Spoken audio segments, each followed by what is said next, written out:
Hello everyone, welcome to my channel riveting math classes. और मैं हूं संजय कुमार।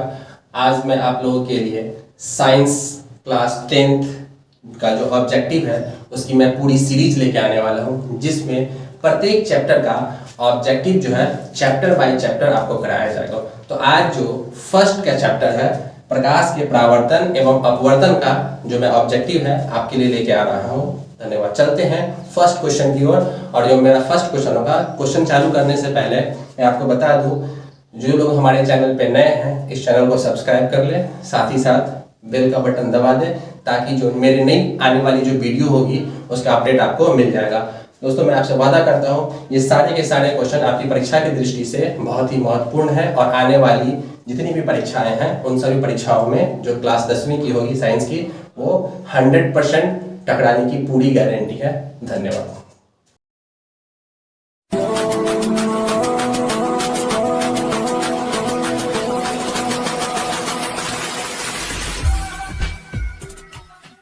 तो चलते हैं फर्स्ट क्वेश्चन की ओर। आज का जो मेरा पहला क्वेश्चन है वो प्रकाश के परावर्तन और अपवर्तन का है। तो चलते हैं ऑब्जेक्टिव।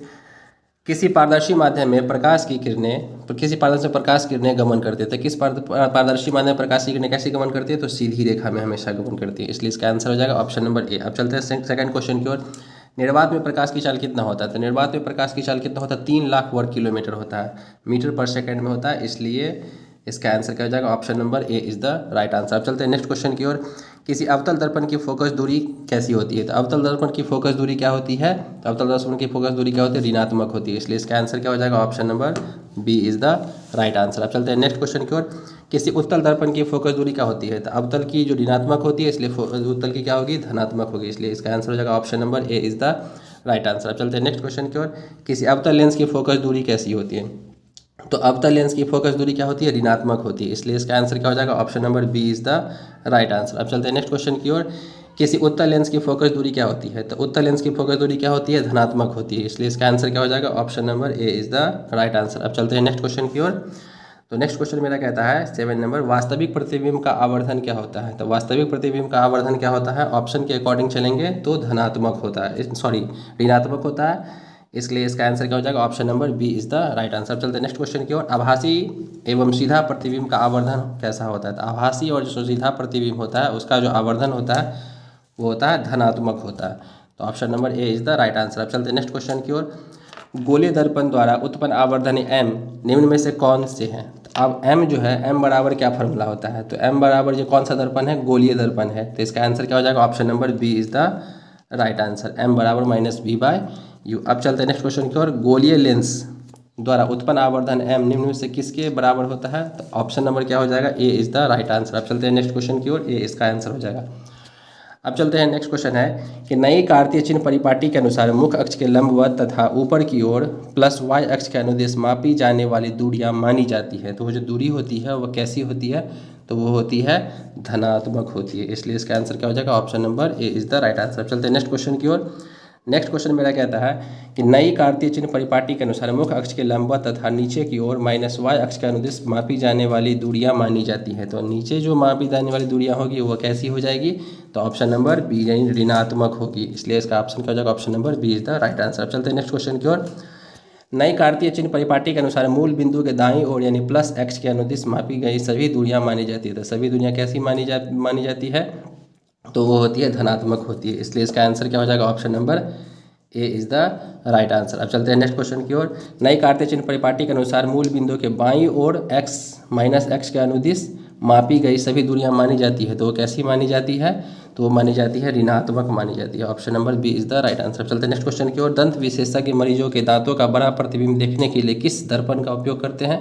तो किस दर्पण का उपयोग करते हैं? तो उसका उपयोग करने के लिए हम अवतल दर्पण का इस्तेमाल करते हैं, option number B is the right answer. चलते हैं नेक्स्ट क्वेश्चन की ओर। सौर भट्टियों में सूर्य के प्रकाश को केंद्रित करने के लिए किस बड़े दर्पणों का उपयोग किया जाता है? तो सौर भट्टियों में किसका उपयोग किया जाता है? अवतल दर्पण का उपयोग किया जाता है, option number B is the right answer. अब चलते हैं नेक्स्ट क्वेश्चन की ओर। टॉर्च लाइट और वाहनों के अग्रदीपों यानी हेडलाइट जो होते हैं में प्रकाश का समांतर किरण पुंज प्राप्त करने के लिए किस दर्पण का उपयोग किया जाता है? तो किस दर्पण का उपयोग किया जाता है? वो है अवतल दर्पण का उपयोग किया जाता है, इसलिए इसका आंसर क्या हो जाएगा? Option number B is the right answer. अब चलते हैं नेक्स्ट क्वेश्चन की ओर। सेविंग दर्पण के रूप में किस दर्पण का उपयोग किया जाता है? तो सेविंग दर्पण के रूप में जो है सो किसका उपयोग किया जाता है? तो अवतल दर्पण का उपयोग सेविंग दर्पण के रूप में किया जाता है, इसलिए इसका क्या हो जाएगा? Option number A is the right answer. अब चलते हैं नेक्स्ट क्वेश्चन की ओर। मेरा नेक्स्ट क्वेश्चन कहता है वाहनों के पश्च दृश्य यानी दर्पणों के रूप में किस दर्पण का उपयोग किया जाता है? तो उसके लिए किस दर्पण का उपयोग किया जाता है? उत्तल दर्पण का उपयोग किया जाता है, option number C is the right answer. अब चलते हैं नेक्स्ट क्वेश्चन की ओर। गोलीय लेंस की वृत्ताकार रूपरेखा का प्रभावी व्यास क्या कहलाता है? तो गोलीय लेंस का वृत्ताकार प्रभावी व्यास क्या कहलाता है? द्वारक कहलाता है, इसलिए इसका आंसर क्या हो जाएगा? Option number C is the right answer. अब चलते हैं नेक्स्ट क्वेश्चन की ओर। किस लेंस की सहायता से किसी एक बिंदु पर सूर्य के प्रकाश का संकेंद्रण ऊष्मा उत्पन्न कर सकता है? तो वो हो जाएगा, इसका आंसर क्या हो जाएगा? Option number B is the right answer. अब चलते हैं नेक्स्ट क्वेश्चन की ओर। नेक्स्ट क्वेश्चन मेरा कहता है अवतल लेंस की क्षमता क्या होती है? तो अवतल लेंस की जो क्षमता होती है वो होती है ऋणात्मक होती है, इसलिए इसका आंसर क्या हो जाएगा? Option number B is the right answer. अब चलते हैं नेक्स्ट क्वेश्चन की ओर। उत्तल लेंस की क्षमता क्या होती है? तो वो धनात्मक होती है, इसलिए इसका आंसर क्या हो जाएगा? Option number A is the right answer. चलते हैं नेक्स्ट क्वेश्चन की ओर। लेंस की क्षमता का ऐसा मात्रक क्या होता है? लेंस की क्षमता का ऐसा मात्रक डायोप्टर में करते हैं, इसलिए इसका आंसर क्या हो जाएगा? Option number B is the right answer. अब चलते हैं नेक्स्ट क्वेश्चन की ओर। किसी बिंब का अवतल दर्पण द्वारा बना प्रतिबिंब आभासी सीधा तथा बिंब से बड़ा पाया गया वस्तु की स्थिति कहाँ होना चाहिए? तो वस्तु की स्थिति इसके लिए कहाँ रखेंगे? तो ध्रुव और मुख्य फोकस के बीच में, यानी option number D is the right answer. अब चलते हैं नेक्स्ट क्वेश्चन की ओर। किसी बिंब का वास्तविक तथा समान साइज का प्रतिबिंब प्राप्त करने के लिए बिंब को उत्तल लेंस के सामने कहाँ रखने होंगे? तो बिंब को उत्तल लेंस के सामने कहाँ रखने होंगे? तो वो रखने होंगे वक्रता केंद्र पर रखने होंगे, इसलिए इसका आंसर का option number B is the right answer. चलते हैं नेक्स्ट क्वेश्चन की ओर। किसी दर्पण से आप चाहे कितनी ही दूरी पर खड़े हो आपका प्रतिबिंब सदैव सीधा प्राप्त होता है, तो इसके लिए कौन से दर्पण का उपयोग करते हैं? इसका 27 का आंसर हो जाएगा ऑप्शन नंबर डी, या तो समतल या तो उत्तल लेंस का उपयोग करते हैं, या तो समतल या तो उत्तल का। अब चलते हैं नेक्स्ट क्वेश्चन की ओर। किसी शब्दकोश यानी डिक्शनरी में पाए गए छोटे अक्षरों को पढ़ते समय आप किस दर्पण का उपयोग करेंगे? तो इसके लिए हम किस दर्पण का उपयोग करेंगे? इसका आंसर क्या है? ऑप्शन नंबर ए, 5 सेंटीमीटर फोकस दूरी वाला एक अवतल दर्पण का उपयोग करेंगे। चलते नेक्स्ट क्वेश्चन की ओर। निम्न में से किस दर्पण का दृष्टि क्षेत्र बड़ा होता है? तो किस दर्पण का दृष्टि क्षेत्र बड़ा होता है? वो होता है उत्तल दर्पण का दृष्टि क्षेत्र आपस में क्या होते हैं? बड़े होते हैं, option number C is the right answer. चलते हैं नेक्स्ट क्वेश्चन की ओर। प्रकाश के परावर्तन का नियम, इनमें से प्रकाश के परावर्तन का नियम क्या दर्शाता है? तो प्रकाश के परावर्तन का जो नियम दर्शाता है वो आई और आर, यानी option number C is the right answer. I और आर आपस में बराबर होते हैं। किसी पारदर्शी माध्यम का अपवर्तनांक क्या होता है? तो पारदर्शी माध्यम का अपवर्तनांक जो साइन आई बटे साइन आर होता है, इसलिए इसका आंसर क्या हो जाएगा? Option number A is the right answer. अब चलते हैं नेक्स्ट क्वेश्चन की ओर। प्रकाश का अपवर्तन नियम यानी स्नेल का नियम किससे कहते हैं? तो स्नेल का जो नियम कहते हैं वो हो जाए, इसके लिए ऑप्शन नंबर ए का इस्तेमाल करेंगे, क्योंकि साइन आई बटे साइन आर यानी इक्वल टू एक स्थिरांक होता है, इसलिए option number A is the right answer. चलते हैं नेक्स्ट क्वेश्चन की ओर। निम्न में से किस द्रव्यात्मक माध्यम का निरपेक्ष अपवर्तनांक अधिकतम होता है? तो द्रव्यात्मक माध्यम का जो निरपेक्ष अपवर्तनांक अधिकतम होता है उसका ऑप्शन नंबर क्या हो जाएगा? बेंजीन, यानी C is the right answer. Benzene का जो है सो अधिकतम होता है। नेक्स्ट क्वेश्चन की ओर चलते हैं। निम्न में से किस ठोस द्रव्यात्मक माध्यम का निरपेक्ष अपवर्तनांक अधिकतम होता है? तो अधिकतम किसका होता है? इसका आंसर हो जाएगा हीरा, यानी C is the right answer C. अब चलते हैं नेक्स्ट क्वेश्चन की ओर। निम्न में से किस गैसीय द्रव्यात्मक माध्यम का निरपेक्ष अपवर्तनांक अधिकतम होता है? तो गैसीय रूप में जो अधिकतम होगा वो हो जाएगा ऑप्शन नंबर बी, यानी carbon dioxide. Carbon dioxide gas का जो द्रव्यात्मक माध्यम का निरपेक्ष अपवर्तनांक अधिकतम होता है। नेक्स्ट क्वेश्चन की ओर चलते हैं। प्रकाश के अपवर्तन का कारण, तो प्रकाश के अपवर्तन का कारण क्या है? प्रकाश के अपवर्तन का कारण, इसके लिए ऑप्शन नंबर ए का इस्तेमाल करेंगे, प्रकाश की चाल में परिवर्तन। अब चलते हैं नेक्स्ट क्वेश्चन की ओर। यदि प्रकाश की चाल यानी माध्यम -1 में V1 तथा माध्यम 2 में V2 है तो माध्यम 2 का माध्यम 1 के सापेक्ष अपवर्तनांक क्या होगा? ये क्वेश्चन थोड़ा कैलकुलेटिव है, लेकिन चलते हैं, इसका आंसर मैं बता देता हूँ। इसका आंसर है option number A is the right answer. A इसका आंसर हो जाएगा। अब चलते हैं नेक्स्ट क्वेश्चन की ओर। अवतल दर्पण को निम्न में से किसी एक अन्य नाम से भी जाना जाता है, तो अवतल दर्पण को किस अन्य नाम से जाना जाता है? तो हो जाएगा ऑप्शन नंबर सी, अभिसारी दर्पण कहते हैं। अब चलते हैं नेक्स्ट क्वेश्चन की ओर। उत्तल दर्पण को निम्न में से किस नाम के अन्य नाम से भी जाना जाता है? तो अवतल दर्पण को अभिसारी, तो उत्तल को क्या कहते हैं? अपसारी कहते हैं, इसलिए इसका आंसर क्या हो जाएगा? Option number B is the right answer. अब चलते हैं नेक्स्ट क्वेश्चन की ओर। अवतल लेंस को निम्न में से किस एक अन्य नाम से भी जाना जाता है? अब अवतल लेंस की बात आ गई है, तो अवतल लेंस को किस अन्य लेंस के नाम से जाना जाता है? वह अपसारी लेंस के नाम से जाना जाता है। Option number B is the right answer. चलते हैं नेक्स्ट क्वेश्चन की ओर। उत्तल लेंस को किस निम्न में से किस अन्य नाम से जाना जाता है? तो उत्तल लेंस को कौन सा लेंस कहते हैं? इसके लिए ऑप्शन नंबर सी का इस्तेमाल करेंगे, अभिसारी लेंस का इस्तेमाल करेंगे। अब चलते हैं दर्पण सूत्र। नेक्स्ट क्वेश्चन, दर्पण सूत्र क्या है? तो दर्पण सूत्र का फॉर्मूला होता है, ऑप्शन नंबर इसके लिए हम इस्तेमाल करेंगे, ऑप्शन नंबर इसका राइट आंसर क्या हो जाएगा? बी, यानी 1/f = 1/v + 1/u। अब चलते लेंस सूत्र क्या होता है? दोस्तों सूत्र में दोनों एक ही होता है, लेकिन थोड़ा सा प्रॉब्लम बस इतना ही है कि एक में प्लस होता है और एक में माइनस होता है, इसलिए इसका आंसर क्या हो जाएगा? Option number A is the right. 1/v - 1/u = 1/f होता है। अब चलते हैं पतले लेंस की आवर्धन क्षमता कितनी होती है? तो पतले लेंस की जो आवर्धन क्षमता होती है वो होती है कम। तो इसके लिए हम इस्तेमाल करेंगे option number B is the right answer. चलते हैं नेक्स्ट क्वेश्चन की। मोटे लेंस की आवर्धन क्षमता क्या होती है? तो पतले लेंस की कम होती है, तो मोटे लेंस की क्या होगी? अधिकतम होगी, इसलिए option number A is the right answer. चलते हैं नेक्स्ट क्वेश्चन की ओर। अवतल दर्पण के ध्रुव और मुख्य फोकस के बीच रखे बिंब का प्रतिबिंब की प्रकृति होती है। तो कैसी प्रकृति होती है? इसके लिए option number D is the right answer हो जाएगा। Option number D is the right answer हो जाएगा, तो यानी आभासी एवं सीधा होता है। चलते हैं नेक्स्ट क्वेश्चन की ओर। उत्तल लेंस का प्रकाशिक केंद्र और मुख्य फोकस के बीच रखे बिंब का प्रतिबिंब की प्रकृति कैसी होती है? तो इसके बिंब की प्रकृति कैसी होती है? ये भी आभासी एवं सीधी ही होती है, इसलिए इसका आंसर क्या हो जाएगा? Option number D is the right answer. चलते हैं नेक्स्ट क्वेश्चन की ओर। अवतल लेंस के मुख्य फोकस पर रखे बिंब का प्रतिबिंब की स्थिति कैसी होती है? तो इसका हो जाएगा, इसका भी option number D is the right answer हो जाएगा, अनंत पर। अब चलते हैं नेक्स्ट क्वेश्चन की ओर। उत्तल लेंस के मुख्य फोकस पर रखे प्रतिबिंब की स्थिति कैसी होती है? तो इसकी यह कहाँ, मतलब किसके किसके बीच में रखेंगे? तो इसके लिए option number D is the right answer हो जाएगा, अनंत पर। नेक्स्ट क्वेश्चन को चलते हैं। अवतल लेंस के मुख्य फोकस पर रखे बिंब का प्रतिबिंब की स्थिति होती है, तो कहाँ पर होती है? इसके लिए क्या होगा? Option number B is the right answer हो जाएगा, यानी प्रकाशिक केंद्र और फोकस के बीच रखेंगे। नेक्स्ट क्वेश्चन की ओर चलते हैं। अवतल लेंस के सामने अनंत पर रखे बिंब का प्रतिबिंब की स्थिति होती है, तो इसके लिए कहाँ होती है? तो ए इज द राइट आंसर हो जाएगा, फोकस पर हो जाएगा। अब चलते हैं नेक्स्ट क्वेश्चन की ओर। अवतल दर्पण के सामने अनंत पर रखे बिंब का प्रतिबिंब की स्थिति कहाँ होती है? तो स्थिति इसके लिए कहाँ हो जाएगी? इसके लिए option number C is the right answer हो जाएगा, यानी फोकस पर रखेंगे। नेक्स्ट क्वेश्चन चलते हैं। लेंस के प्रकाशिक केंद्र से गुजरने वाली प्रकाश किरणें अपवर्तन के पश्चात, यानी अपवर्तन के पश्चात क्या होता है? तो अपवर्तन के पश्चात क्या होगा? इसके लिए इसका क्या हो जाएगा? सही आंसर हो जाएगा इसका B is the right answer, बिना विचलन के निर्गत होती है। तो अब चलते हैं नेक्स्ट क्वेश्चन की ओर।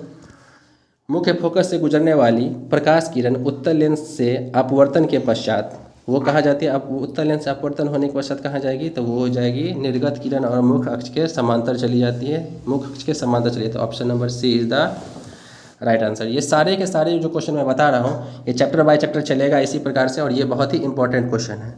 तो अब चलते हैं नेक्स्ट क्वेश्चन की ओर। मुख्य अक्ष के समांतर आने वाली कोई प्रकाश किरण अवतल लेंस से अपवर्तन के पश्चात, तो अवतल लेंस से अपवर्तन के पश्चात इसके लिए जो 4 ऑप्शन है, इनमें से क्या ऑप्शन होगा? तो इसका आंसर हो जाएगा ऑप्शन नंबर ए, निर्गत किरण मुख्य अक्ष से दूर चली जाती है। ये भी इंपॉर्टेंट क्वेश्चन है और बिहार बोर्ड में पूछे गए क्वेश्चन है। अब चलते हैं नेक्स्ट क्वेश्चन की ओर। अवतल दर्पण के मुख्य अक्ष के समांतर प्रकाश की किरणें परावर्तन के पश्चात, ये परावर्तन के पश्चात कहाँ चली जाएगी? तो ये हो जाएगा option number C is the right answer. परिवर्तित किरण अवतल दर्पण के मुख्य फोकस से होकर गुजरेगी। अब चलते हैं नेक्स्ट क्वेश्चन की ओर। 57 नंबर क्वेश्चन मेरा है कि अवतल दर्पण के वक्रता केंद्र से गुजरने वाली किरण परावर्तन के पश्चात, तो ये कहाँ चली जाएगी? परावर्तन के पश्चात। इसके लिए option number D is the right answer हो जाएगा, यानी उसी पथ के अनुदिश वापस परिवर्तित हो जाती है। चलते हैं नेक्स्ट क्वेश्चन की ओर। उत्तल लेंस के वक्रता केंद्र की ओर निर्देशित प्रकाश की किरणें परावर्तन के पश्चात, इसका आंसर भी क्या हो जाएगा? Option number D is the right answer हो जाएगा, उसी पथ के अनुदिश वापस परिवर्तित हो जाती है। अब चलते हैं नेक्स्ट क्वेश्चन की ओर। समान फोकस दूरी के अवतल और उत्तल लेंस को संपर्क में रखा गया यह संयुक्त लेंस कार्य करेगा, तो ये जो कार्य करेगा इसके लिए किसकी तरह कार्य करेगा? तो इसका आंसर हो जाएगा ऑप्शन नंबर डी इधर, कांच की सिल्ली की तरह कार्य करेगा। अब चलते हैं नेक्स्ट क्वेश्चन की ओर। किसी पारदर्शी माध्यम में रखे आयताकार कांच की सिल्ली से होकर गुजरने वाली प्रकाश किरण उत्पन्न होती है, विचलन, विक्षेपण या पार्श्व विस्थापन, इनमें से क्या? तो इसका आंसर क्या हो जाएगा? ऑप्शन नंबर पार्श्व विस्थापन, option number C is the right answer. चलते हैं 61 नंबर क्वेश्चन की ओर। किसी दर्पण, यदि दर्पण उत्पन्न आवर्धन m = +2 है, तो दर्पण किस प्रकार का होगा। जब +2 दर्शाएगा तो दर्पण किस प्रकार का होगा, वो होगा ऑप्शन नंबर बी यानी अवतल। किस प्रकार का होगा, अवतल दर्पण होगा। अब चलते हैं नेक्स्ट क्वेश्चन की ओर। यदि दर्पण द्वारा उत्पन्न आवर्धन यानी m बराबर -2 हो, तो m बराबर -2 हो तो किस प्रकार का होगा, ये होगा option number C is the 62 का, इसका हो जाएगा ऑप्शन नंबर बी अवतल ही होगा। इसका नाम क्या हो जाएगा, अवतल। अब चलते हैं नेक्स्ट क्वेश्चन की ओर। यदि किसी दर्पण द्वारा उत्पन्न आवर्धन m बराबर +1/2 हो तो वह दर्पण होगा, तो कैसा होगा, वह दर्पण कैसा होगा, तो हो जाएगा उत्तल दर्पण होगा। इसके लिए इसका आंसर क्या हो जाएगा, ऑप्शन नंबर सी था राइट आंसर। चलते हैं नेक्स्ट क्वेश्चन की ओर। यदि किसी दर्पण द्वारा उत्पन्न आवर्धन प्लस m बराबर क्या हो -1 हो तो बिंब की स्थिति क्या होगी, तो बिंब की स्थिति क्या होगी, वो हो जाएगी बिंब की स्थिति अवतल दर्पण के वक्रता केंद्र पर, यानी option number C is the right answer. अब चलते हैं नेक्स्ट क्वेश्चन की ओर। नेक्स्ट क्वेश्चन मेरा कहता है, ये थोड़ा बड़ा क्वेश्चन है, इसके लिए हम छोटा कर लेते हैं। यदि किसी लेंस द्वारा उत्पन्न आवर्धन m बराबर -1 हो तो बिंब की स्थिति क्या होगी, तो बिंब की स्थिति क्या होगी, इसके लिए option number D is the right answer हो जाएगा। तो डी में क्या है, उत्तल लेंस के वक्रता केंद्र पर होगी। अब चलते हैं नेक्स्ट क्वेश्चन की ओर। नेक्स्ट क्वेश्चन मेरा कहता है, यदि किसी लेंस की क्षमता +1d हो तो उस लेंस की फोकस दूरी क्या होगी, तो फोकस दूरी यानी f हमको निकालना है। तो फोकस दूरी क्या हो जाएगा इसका, 100 सेंटीमीटर होगा। इसका एक सॉल्यूशन है जो मैं बाद में न्यूमेरिकल क्वेश्चन जब करवाऊंगा तो उससे मैं दे दूंगा। निर्गत किरण और अभिलंब के बीच के बने कोण को कहते हैं ना, निर्गत किरण और अभिलंब के बीच के बने को कोण को क्या कहते हैं, तो वो हम कहते हैं, इसका आंसर क्या हो जाएगा, सी यानी निर्गत कोण कहते हैं। Option number C is the right answer. जिस लेंस का मध्य तल उभरा हुआ हो उस तल को क्या कहते हैं, यानी मध्य तल बीच में उठा हुआ, तल उठा का मतलब होता है उठना, यानी उत्तल लेंस में हो जाएगा। इसका आंसर क्या हो जाएगा, option number B is the right answer.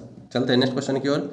जिस लेंस का मध्य तल धंसा हो यानी अंदर की ओर हो तो वह किस प्रकार का होगा, तो हो जाएगा अवतल lens. Option number A is the right answer. अब चलते हैं आज का, और ये जो चैप्टर है प्रकाश के परावर्तन या अपवर्तन, उसका जो लास्ट क्वेश्चन है वो मैं करवाने जा रहा हूँ। नेत्र लेंस किस प्रकार का लेंस होता है, नेत्र लेंस किस प्रकार का लेंस होता है, तो वो होता है उत्तल लेंस होता है। तो ठीक है, अगर आपको ये वीडियो अच्छा लगा हो तो प्लीज़ मेरे चैनल को ज़रूर से ज़रूर सब्सक्राइब कर लें, क्योंकि इसी तरह के वीडियो मैं आपको अपलोड करके देता रहूँगा। और ये जो इसका जो ऑब्जेक्टिव है वो सॉल्यूशन, इसका जो ऑब्जेक्टिव है, इस प्रकार का जो सॉल्यूशन है ऑप्शन बाय ऑप्शन, वो मैं आपको जो है सो चैप्टर बाय चैप्टर करके दे रहा हूँ। साथ ही यह परीक्षा की दृष्टि इतना इंपॉर्टेंट है, अगर आप इसे पढ़ लेंगे तो आपकी परीक्षा में जो है सो बहुत सारे क्वेश्चन इससे टकराएंगे। चलते हैं, धन्यवाद।